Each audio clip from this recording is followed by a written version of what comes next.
Well, greetings once again, poetry lovers. And it's time for a conversation today about acoustics and poetry. And there's two basic types of acoustics that we'll concern ourselves with in this first presentation. We will be talking about sound devices, but there's two important distinctions we want to make. One is that when we're talking about acoustics or melopoetics, we're talking about melody. So this is from the Greek for musical phrase. And then the other, when scholars are talking about melopoetics or acoustics, is meter. All right. So this presentation is going to be dealing with the sound devices, and then in a follow-on presentation, I'll deal with meter and verse systems. Okay. So melopoeia. There are a couple of just fundamental categories that we're going to deal with to start things off. The first is euphony. So euphony then is defined as words or sounds in a line that are smooth and musically pleasant to the ears. Okay. The counterpart for that then is cacophony. So these are words or sounds in a line that are discordant and or potentially difficult to pronounce. So the reason that this matters to us is that acoustics are typically meant to correlate with the poem's ambitions. In other words, like what's happening in the poem. So, for example, if and this goes for poetry, fiction, creative nonfiction, whatever it is that you're talking about. But let's just say that we're writing a poem about a sleeping baby. Okay, so in order to match the situation, then we're going to use smooth sounding consonants and vowels.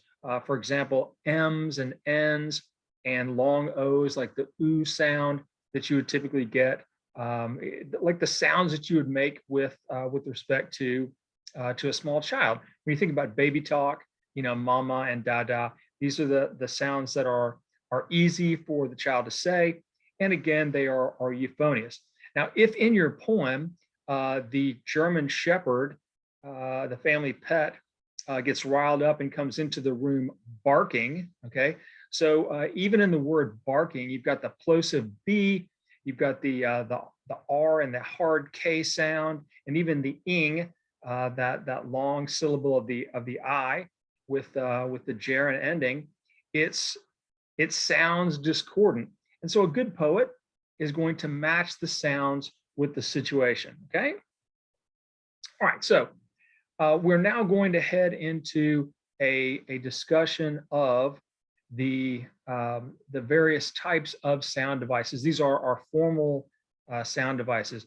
And these things also fall under the category of like rhetorical figures, rhetorical devices. But for our purposes, we'll deal with them strictly speaking relative to poetry. Okay, so the first thing we want to, so you need to be taking notes on this, is alliteration. This is also known as head rhyme. Okay, so the way I'm going to deal with these sounds is first like initial sounds, then we're going to have medial sounds, and then terminal sounds. Okay, so alliteration is the repetition of consonants, vowels, and or syllables in close proximity within a line. And these are generally, again, at the beginnings of words, and generally speaking, they are stressed syllables, okay? So Alabama, the first syllable in Alabama is stressed, okay? The function of alliteration, it's among the things it's used for, it's deliberately used for the sake of melody, okay? And rhythm, okay? So here are some examples of alliteration. Athena and Apollo are absolutely amazing. Now here's the deal. So visually, you can say, all right, well, every word in that made up sentence there begins with an A. So technically speaking, you could say that all those words alliterate or are alliterative. But if you listen carefully to the actual sounds that the A's make, Athena, Apollo, and then the word amazing, are really the only three that are alliterative because they sound exactly alike. Now, I'm not going to press down too hard on this when you're doing an analysis of the poems that you're going to be assigned and so forth, but just understand that if you're going to make the distinction, then I want you to know the distinction so that if you want to write about it in, like, say, your discussion posts or whatever, then you've got that that in your toolkit. Okay, so another example would be here. Nate never knows what his dog will gnaw. Okay, so again, what we're talking about is the sonic quality of those initial sounds. So Nate, which begins with the letter N, it chimes exactly with the beginning of the word no, despite the fact that they are spelled differently. Yep. And then same thing with the word gnaw. Okay, again, pronounced just like a straight up N. So all three of those words, Nate, well, I guess four in this case, Nate, never, knows, and gnaw, all of these are going to be alliterative, okay, or we say they will alliterate. All right, so here's my last example is people who pen poetry are pseudo-intellectuals. All right, now, people, pen, and poetry, those three words all alliterate, but pseudo-intellectuals does not, okay? Now, if pseudo-intellectuals showed up in say, a line that had some other S sounds in it, then we'd think that that was a very clever way for the poet to create those sounds, because the brain is registering that that thing doesn't look like the other things, but it sounds like the other things. And so the brain likes to do those sorts of gymnastics in reading the poem, okay? All right, so second sound device is assonance. Okay, so this is from the Greek to sound to, and by the way, alliteration, assonance, and consonants all basically are part of the same sound system. But I'm teasing out assonance and consonants just so that you have a name to put to the things that are going to appear in the poetry that you're going to be reading. All right, so our definition then is the repetition of identical or similar vowel sounds, okay, especially in stressed syllables, in a sequence of words in close proximity. And generally, we're talking about words that are medial, okay? They're in the middle of words, all right? So the words tune and soon rhyme because those terminal sounds there are the ones we pay most attention to. However, tune and food are assonant because of the O sounds, okay? So the function then, similarly to with end rhyme and alliteration, is that assonance gives a sense of continuity to the verse, and it also unites words or concepts through this repetition. Okay, so basically, what's happening is that once a pattern of sound begins, then the poet is creating this sense of anticipation. All right, that helps to unify the verse. All right, it's the same thing in patterns of almost any description, whether it's sound or visual or whatever. Okay, all right, so consonants then, from the Latin for harmony, is the close repetition of similar or identical consonants in words whose main vowels differ.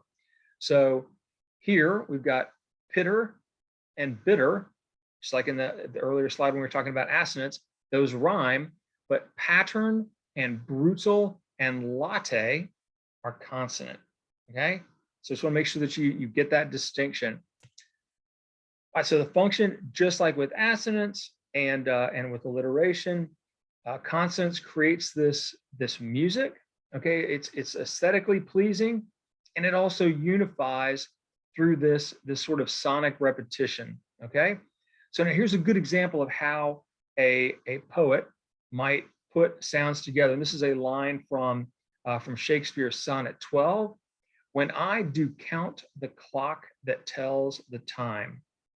Okay, so basically what you've got there is the repeated K and T sounds suggest a clock's ticking. Isn't that great? So look for those sorts of things when especially when we're reading the poems that are dealing with sound devices. Okay, and so then we're going to talk about our terminal sounds, and this is where we begin to talk about rhyme. Okay, so scholars aren't exactly sure whether the word rhyme comes from the Greek rhythmos, but it's most likely from that word that means measured motion, time, proportion. So when you think about rhyme, we're thinking about units of speech that are playing together, okay? And you'll hear me use that expression in some of the presentations and stuff like that I'll do for you. All right, so our definition then is the harmony or identity of sound values. And its function, as it was with alliteration and assonance and consonants, it's a unifying element in structure and meaning, okay? But also it's a decorative element, okay, for grace. And again, like assonance, consonants, alliteration. So whenever you have sound devices, they have an aesthetic quality. You'll hear, as I said earlier, you'll hear these terms also used with respect to like rhetorical figures that might be used in argumentation or oration. All right, so here's my, I anticipated myself. We've got the rhetorical emphasis there, but it's also an aid in memorizing verse. Any of you that, for example, that maybe in high school or whatever, or earlier in high school, you had to memorize a poem, especially like, teachers will generally, have you memorize, say, a sonnet, okay, or something that's got end rhymes. And it's just a lot easier to memorize something if you know that the lines are going to rhyme in a certain pattern, okay? All right, so here we are with rhyming. My slide is kind of jacked up. I don't know what happened there. But there are basically three distinct types of rhyme that I'm going to talk about. The first is single. So this is repetition of stressed vowels and their subsequent consonants, such as glow and blow. Double full rhyme is 2 syllables, like people and steeple. So you have the long E and then the PL sound. And then you've got triple full with 3 syllables, like furious and curious. Okay. So the next way that we'll think about rhyme, and this is the primary way we think about rhyme, is with end rhyme. So this occurs at the ends of lines of poetry. Okay. This is common in most fixed forms. So in the next presentation that I'm going to do on acoustics, I will talk about poetic forms. These are also, in addition to being called fixed forms, they're also called traditional forms and received forms. Okay. And so the function of end rhymes is to unify rhythm, adds emphasis and melody to the lines. Okay. Now, once we're dealing with end rhyme, okay, so these again words that are showing up at the ends of lines. There's also a way that and poets will do this in order to create a certain density within a line of poetry, is to use internal rhyme. So if you had words that showed up in the same line, and often if there's like a medial pause in a line of poetry, and we're going to see some lines like that toward the end of, well, actually, I guess it's in the presentation I'm going to do on rhythm, but like in Old English poetry, alliterative verse, there's a medial pause, and you have alliteration on either side of the pause. So internal rhyme quite often happens where it's at the end of the first piece of the line, and then at the end of the second piece is where you're going to get that internal rhyme. For the most part, not always. Okay, so let's think about other rhyme types. So the first one is off rhyme. Okay, and you're going to hear this referred to in all kinds of ways. Not the least of which is, and you hear me mostly use slant rhyme or near rhyme. Okay, but also in the scholarly text, you get approximate rhyme, embryonic rhyme, half rhyme, imperfect rhyme, oblique rhyme, para-rhyme, part rhyme, and partial rhyme. And I'm sure there's more. But Myers and Wukash in the Dictionary of Poetic Terms, these are the only ones that they mention. Okay, so this is the general term for rhyme that depends on partial vowel rhyme and terminal consonants. Okay, so my example here is good and mud. Okay. We typically consider off rhyme or slant rhyme when we are designating end rhyme. So as we push into some of the poems that we'll be dealing with over the course of our study of poetry, we're going to be looking primarily at what's happening at the ends of lines. And so this is where end rhyme is going to make an appearance. And so when you have, especially with a fixed form like a sonnet or something like that, and you know, don't worry about if you don't remember what sonnets are. I haven't been introduced to that. We'll talk about that later. But if there is a rhyme scheme that is part of the formal rules or guidelines or characteristics of a particular type of poem, when you have an off rhyme, it signals that something's happening. Okay, so you want to make sure and note it. And the way that you do that is as you designate the rhyme. So we'll talk about how to put together a rhyme scheme. So if you've got a poem, say it's a sonnet, and the first line rhymes with the second line, then we're going to give it a little a and then another little a to show that these lines have an end rhyme. Okay, and so you're using that little letter system to designate whether things rhyme or not. If you have a slant rhyme show up like good and mud, then you're going to put like a little forward slash in front of the letter that you're using to designate the rhyme. Okay, if you have questions about this, just holler at me. Okay, so other types of rhyme is I rhyme, and this is a funny little type of rhyme, but this contains words whose final syllables are spelled alike but sound different. Okay, and so here's a good example: alive and olive. All right, again, I rhyme. It looks like those things would be the same, and you could say, you know, chive and live or something like that, right? Mud and blood. Okay, again, they look like they would sound alike, but they don't.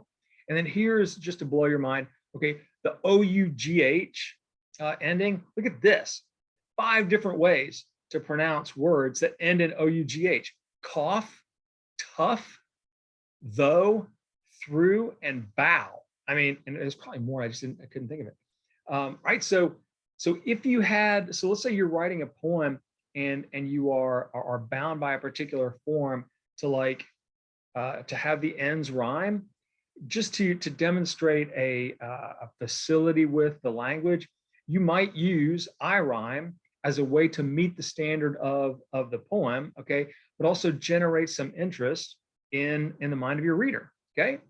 All right, now, just how far do scholars go with this stuff? And I'm talking about like with the rhyme business. All right, so here's my my handy dandy dictionary of poetic terms. I think that the sun is just crushing me right now. But if you would take a look right in here, okay, so I got this. It begins down here with rhyme, and then all along this other page is more just talking about the different types of rhyme, and then it bleeds on over to the top of this next page. So I mean, there's like 1,500 words that the scholars are using here just to talk about rhyme.